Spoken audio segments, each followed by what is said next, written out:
والسلام على عباده الذين اصطفى أما بعد فأعوذ بالله من الشيطان الرجيم بسم الله الرحمن الرحيم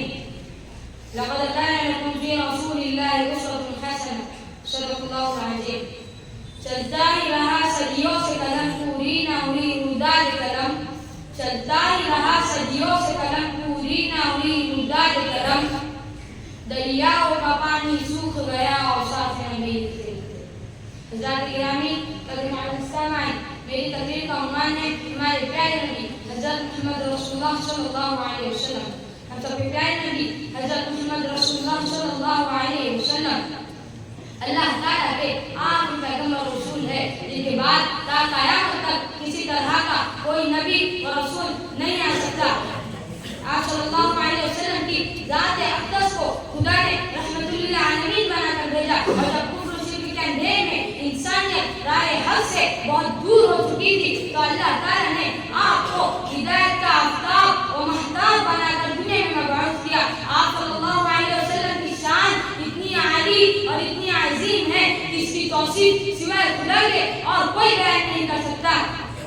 ہمارا عقیدہ یہ ہے کہ ہمارے اور آپ کے سردار فخر کونین سرور عالم شاہنشاہ وقت تاجدار مدینہ سید الکائنات فخر موجودات احمد مصطفیٰ حضرت محمد مصطفیٰ صلی اللہ علیہ وسلم کی ذات گرامی و ذات ہے جن کے صدقے میں خدا نے اس کائنات کو وجود بخشا جن کے وسیلے سے جنت سجی عیش و فرض بنے نبیوں کو نبوت ملی صحابہ کو صحبیت ملی ولیوں کو ولایت ملی انسانوں کو انسانیت ملی اور ہم جیسے گنہگاروں کو دنیا میں ہدایت اور آخرت میں شفاعت کی دولت ملی.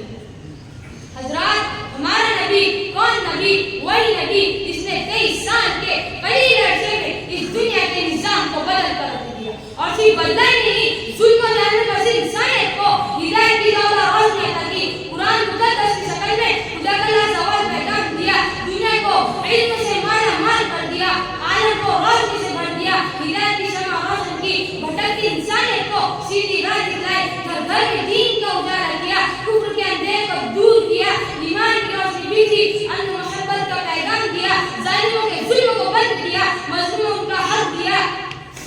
کمزوروں کو سہارا دیا دشمنوں کو گلے لگایا پتھر پھینکنے والوں پر پھول برسائے اور گالیاں دینے والوں کو دعا کا تحفہ دیا. حضرات ہمارا نبی وہی ہے جن کی تعریف میں خدا نے قرآن نازل کیا فرشتوں نے جنہیں سلامی دی رسولوں نے جن کی بشارت دی توراۃ و انجیل نے جن کی گواہی دی کنگریوں نے جن کا کلمہ پڑھا درخت پیڑ پودے جن کے سامنے جھک گئے جن کے ایک اشارے پر چاند کے ٹکڑے ہو گئے جن کی ہاتھ کے جنبش پر ڈوبتا سورج پلٹ آیا جن کے انگلیوں سے پانی کے چشمے پر اٹھے. ہاں وہی نبی جو بولے تو موتی برسے نہ بولے تو روز چمکے بات کرے تو نور ٹکے مسکرائے تو کلیے بھی اٹھے اور ہنسے تو بہار آ جائے چلے تو کائنات چلے اور ٹھہرے تو کائنات تھم جائے. خلاصہ یہ ہے کہ آپ صلی اللہ علیہ وسلم کی تعریف کرنے والوں کی زبان تھک سکتی ہے لکھنے والوں کا قلم ٹوٹ سکتا ہے الفاظ کے سمندر تک پہنچ سکتے ہیں مگر محمد مصطفیٰ صلی اللہ علیہ وسلم کی گستاخی کا ادا نہیں کیا جا سکتا.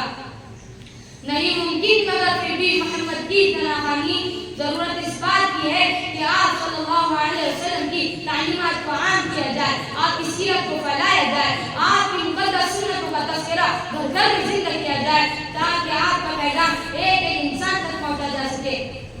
میں آخری سے اپنی تقریر کو ختم کرنا چاہتا ہوں. او لاکھ سلام